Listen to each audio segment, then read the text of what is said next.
I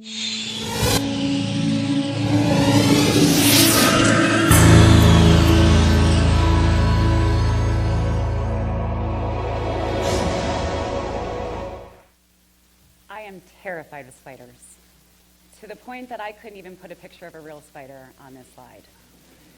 Because when I see a spider, I all of a sudden start shaking, I get goosebumps from head to toe, and my heart races faster than it does on the treadmill. And I actually started thinking about a time that I had with a spider about 3 blocks away from here when I was a student at Syracuse University. And I had a standoff with a little guy for about 10 minutes, and between me and him was about 10 feet and a couple phone books. And I'm sorry to the spider activists out there, but the phone book won. It's not a rational fear. I really don't think in my logical head that he can take me down. But that doesn't matter, because in my head, I am very afraid of them. Now, spiders don't keep me from living my life. I don't stop doing things I want to do. I don't stop going places I want to go, except for Arizona, because I heard there's a lot there. But there's a lot of other fears that I do have that do keep me from doing the things I want to do. Fears like, I'm not good enough. Fear of being rejected. Fear of not being loved. These are real fears, and these are fears that keep us and me from doing things that would let you live your best life. Let's talk about what fear is. Oxford Dictionary defines fear as an unpleasant emotion caused by the belief that someone or something is dangerous, likely to cause pain, or a threat. Now, fear has a purpose. There's a psychological purpose to fear in our lives. It's there to protect us. It's there to protect us from doing the things that could cause you a threat. It's really a good thing when you decide to jump out of a plane without a parachute. That's a good fear to have. But the other side of fear is that it keeps us from doing the things that we want to do. Those fears of I'm not good enough keep us from doing the things that would let us live the lives that we want to live, make the choices that we want to make, and take the chances that we want to take. So what are we also afraid of? These statistics make me feel better. Because number one is a fear of public speaking. 74% of the United States is scared to get up and do what everyone's doing here tonight. Getting up in front of an audience and talking is a valid fear for a lot of people. The second is death. I totally get that. And number 3 makes me feel really good, because 30% of people have the same fear that I do, so it's not as terrible as I thought. But the statistics that really stood out to me was that 90% of those fears that we have are completely around insignificant issues. Most of these fears are things that happen in the past, or stuff that we can't control, or things that are happening in the present that we really don't have any bearing on. They're completely insignificant. So that leads me to ask this question of, what does fear cost you?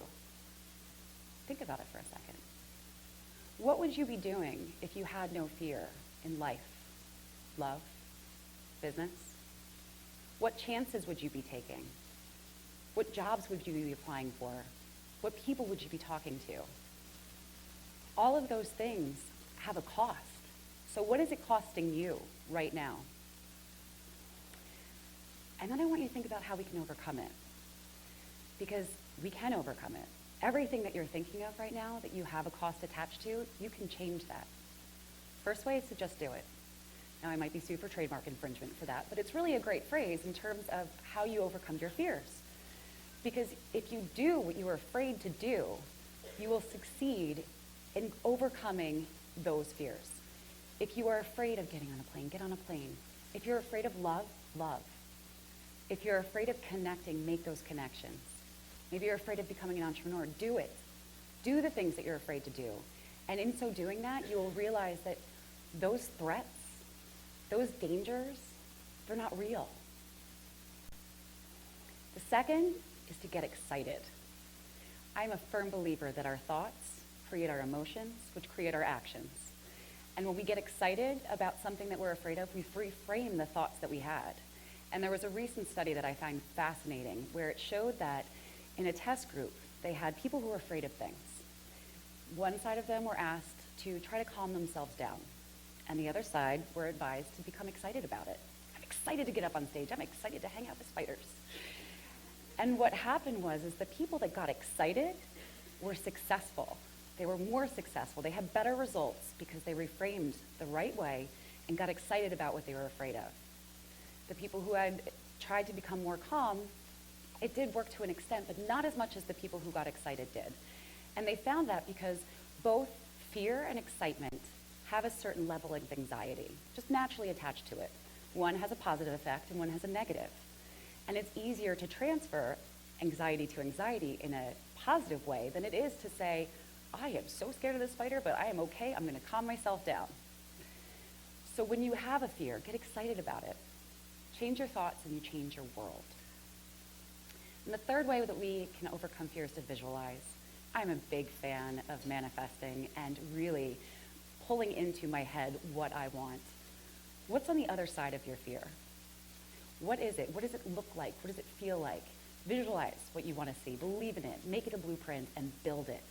Because when you see it and you feel it and you smell it, you can get to that point without having that fear. So if you want to live, really live, kill your fear. Thank you.